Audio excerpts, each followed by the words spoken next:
پھر سے خوش آمدید کہیں گے ناظرین. ایک طرف تو پاکستان عالمی محاذ پر اپنے سفارتی کامیابیوں کے جھنڈے گاڑ رہا ہے، مگر دوسری طرف معیشت کے جو اعداد و شمار ہے وہ کچھ اور ہی داستان بیان کر رہے ہیں.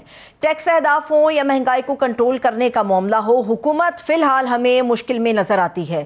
اب یہ خبر سامنے آ چکی ہے کہ رواں مالی سال کی پہلی سہ ماہی یعنی کہ جولائی سے سپٹمبر تک تجارتی خسارے میں 33% اضافہ ہوا اور تجارتی خسارہ 2 ارب 32 کروڑ ڈالر کے اضافے سے 9 ارب 36 کروڑ 80 لاکھ ڈالر تک پہنچ چکا ہے. یعنی کہ ان 3 مہینوں میں برآمدات میں کمی اور درآمدات میں ہوش ربا اضافہ ہوا. اگر بات کی جائے صرف سپٹمبر کی تو تجارتی خسارہ 16% اضافے سے 3 ارب 34 کروڑ ڈالر تک پہنچا ہے، جبکہ درآمدات میں 14% کا اضافہ دیکھنے میں بھی آیا، جس کے بعد یہ جاننا نہایت ضروری ہو گیا کہ سفارتی کامیابیوں کا اثر ہمیں معاشی محاذ پر نظر کیوں نہیں آ رہا. اگر ہماری برآمدات میں ہی اضافہ نہیں ہو رہا تو پھر معاشی ترقی کے گن آخر کیوں گائے جا رہے ہیں؟ بات یہاں پر نہیں ختم ہوتی. ایف بی آر بھی ان 3 مہینوں میں ٹیکس اہداف کو حاصل کرنے میں ناکام رہا اور 197 ارب روپے کا شارٹ فال رہا. یعنی کہ ایف بی آر کو 3083 ارب روپے کا جو ٹارگٹ ملا تھا وہ صرف 2886 ارب روپے اکٹھا کر سکا. ٹیکس اہداف پورا نہ ہونے پر آئی ایم ایف نے بھی پاکستان سے وضاحت تو مانگ لی ہے، مگر وزیر خزانہ محمد اورنگزیب صاحب یہ مانتے ہیں کہ ریونیو شارٹ فال پورا کرنے کے لیے اضافی ٹیکس نہیں لگائیں گے. وہ تو tax to G D P ratio بھی 11% پر لانے کی بات کر رہے ہیں. یہ بھی جاننا ضروری ہے کہ ٹیکس کا جو شارٹ فال ہے اس کو پورا کرنے کے لیے حکومت کے پاس مزید کیا کیا آپشن ہے جن کو زیر غور لایا. اسی پر بات کرنے کے لیے ماہر معیشت ہیں ڈاکٹر حفیظ پاشا صاحب، انہوں نے ہمیں جوائن کیا. سب سے پہلے ڈاکٹر صاحب بے حد شکریہ آپ کے وقت کے لیے. ڈاکٹر صاحب پچھلے 2-3 دن سے جو بڑی الارمنگ خبریں ہمارے سامنے آ رہی ہیں وہ پاکستان کے اندر غیر ملکی سرمایہ کاری سے متعلق ہیں.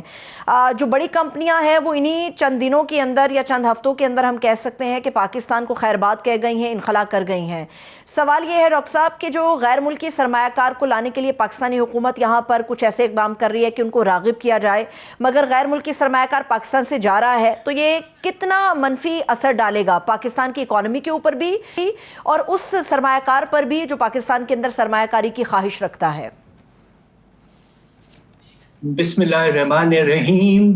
آپ نے جو آخری سٹیٹمنٹ دیا ہے پہلے میں اس پہ غور کرتا ہوں کہ فارن انویسٹمنٹ جو ہے پاکستان میں، خیال یہ ہے کہ شاید اس میں نمایاں طور پر کمی آ رہی ہے اور کچھ ہمارے ملٹی نیشنل کمپنیاں جو ہیں وہ شاید ملک چھوڑ کے بھی جا رہی ہیں. پچھلے سال جو پورا فارن ڈائریکٹ انویسٹمنٹ ہوا تھا پاکستان میں تقریباً 2 ارب ڈالر تھا، which is in line with the trend. مگر افسوس کی بات یہ ہے کہ پاکستان میں پچھلے 2 سال سے ہم نے ایک بڑا طاقتور ادارہ بنایا تھا SIFC. ان کا کام یہی تھا کہ پروموٹ فارن انویسٹمنٹ اور جو بھی پالیسی چینجز لائے ہیں وہ SIFC آئیڈینٹیفائی کر کے انہیں چینج کرواتا. مگر وہ اسٹیٹمنٹ بھی ابھی کچھ دن پہلے بھی آیا تھا کہ انشاءاللہ پاکستان 5 سے 10 ارب ڈالر سالانہ فارن ڈائریکٹ انویسٹمنٹ اٹریکٹ کر لے گا، مگر ایسا ہو نہیں رہا ہے اور اس کے کچھ وجوہات ہیں.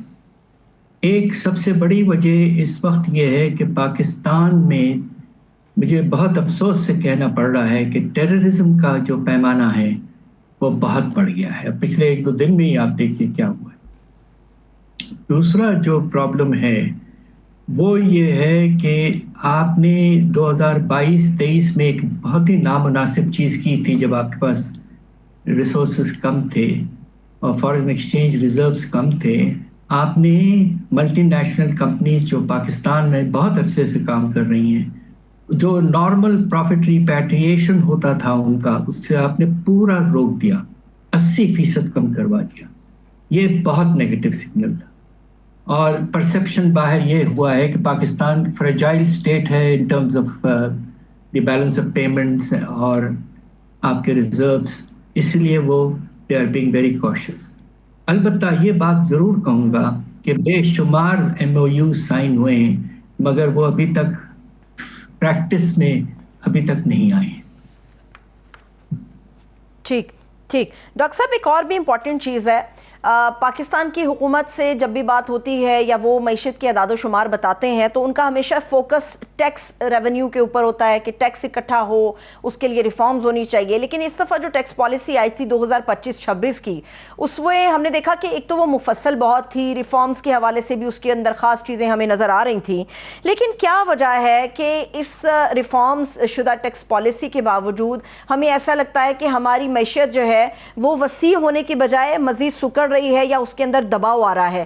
تو کیا سکم کیا ہے، خامیاں کیا ہیں جو اتنی ٹیکس پالیسی اور اس کے مفصل ہونے کے باوجود جو ہے امپلیکیشنز اس طرح سے نظر نہیں آ رہی جیسا حکومت اپنا ویژن عوام کے سامنے رکھتی ہے؟ یہ بہت اہم ایشو ہے، اور اللہ کا فضل ہے کہ پچھلے سال ریونیوز میں اچھا اضافہ ہوا تھا، اگرچہ ٹارگٹ سے کچھ کم تھا، مگر دیکھیے 24-25% سالانہ اضافہ از این اچیومنٹ. اب سوال یہ پیدا ہو رہا ہے کہ اس سال کے پہلے کوارٹر میں کیوں شارٹ فال آ گیا ہے. ریونیو کی جو پوزیشن ہے وہ اس پہ منحصر ہے کہ آپ کا جو ٹیکس بیس ہے اس میں شرح نمو کیا ہے اور پھر افراط زر کا ریٹ کیا ہے. ٹیکس بیس ان دونوں چیزوں کا ملٹیپل ہے.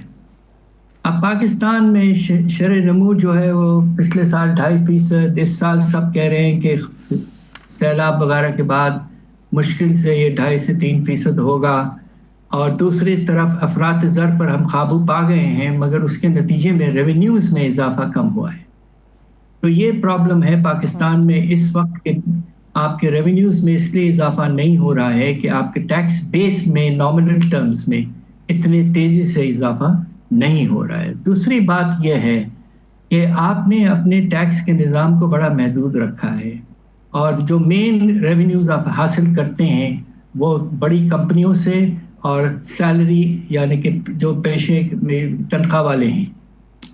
یہ کیس کو براڈن کرنا بہت ضروری ہے، اور اس میں ہمیں مختلف کیٹیگریز کو لانا پڑے گا. ہمارے پروونشل گورنمنٹس کو ایگریکلچرل انکم ٹیکس لانا پڑے گا مناسب. ہمارا فیڈرل گورنمنٹ میں جو کوششیں ہو رہی ہیں ابھی تک کامیابی کے بغیر کہ بڑے تاجر اور پھر بڑے پراپرٹی اونرز اور پھر کوشش کر کے آپ اس طرح سے بیس کو ایکسپینڈ کر کے ریونیوز بڑھائیں تو ایک بہت ہی ایکویٹیبل، مناسب اور اچھا نظام ہو سکتا ہے. صحیح. ڈاکٹر صاحب ایک اور بھی چیز ہے، حکومت سے جب معاشی اعداد و شمار یا معیشت کی ممکنہ صورتحال پر بات ہوتی ہے تو عمومی طور پہ یہ جواب بھی ہمیں سننے کو ملتا ہے کہ ہمارے وسائل اتنے نہیں ہیں یا ہمارے خزانے میں اتنا پیسہ موجود نہیں ہے. جو اقدام کیے جا رہے ہیں جیسے ایک مرض ہے اس کو دور کرنے کے لیے سرجری کی ضرورت ہے یا فی الحال دواؤں پر کام چلے گا. اب حکومت جو کام کر رہی ہے اس میں ان کا زیادہ فوکس اس چیز پر ہے کہ آمدن کو بڑھایا جائے. کیا آمدن کا بڑھنا معیشت کے وسیع ہونے کے مثبت پیمانے کا بھی ایک جائزہ ہمارے سامنے لاتا ہے، یا آمدن بڑھنا ایک الگ چیز ہے اور معیشت کو درست کر کے آگے پہنچانا ایک الگ چیز ہے؟ دیکھیے ایک لحاظ سے دونوں ایک ہی چیز ہیں. جب آپ کے شرح نمو اور معاشی حالات بہتر ہوتے ہیں تو آمدنی میں بھی اضافہ ہوتا ہے. اللہ کے فضل سے ہم نے یہی دیکھا ہے. مگر بعض وقت ایسا بھی ہوتا ہے کہ جو سب سے ہمارا بڑا طبقہ ہے، جس اشرافیہ جو ہیں، ان کو ڈسپروپورشنٹلی فائدہ ہو سکتا ہے، اور اس کے نتیجے میں جو آپ کا مڈل کلاس کا ورکر ہے یا جو سیلف امپلائڈ ہے وہ بیچارے ان کو اتنا زیادہ اضافہ نظر نہیں آئے گا. اس وقت پاکستان میں مسئلہ کچھ اور ہے، آمدنی کے بڑھنے کا نہیں ہے. اس وقت مسئلہ پاکستان میں بے روزگاری کو کم کرنے کا ہے. آپ کو تو حیرت ہوگی سن کے کہ ہمارا پاپولیشن سینسس نے خود بڑی کیئرفلی میجرمنٹ کر کے ایک اسٹیٹسٹک دی ہے جو بہت ہی پریشان کن ہے کہ پاکستان میں بے روزگاری کا پیمانہ 22% ہو چکا ہے. 22% یہ تاریخ کا سب سے بلند لیول ہے.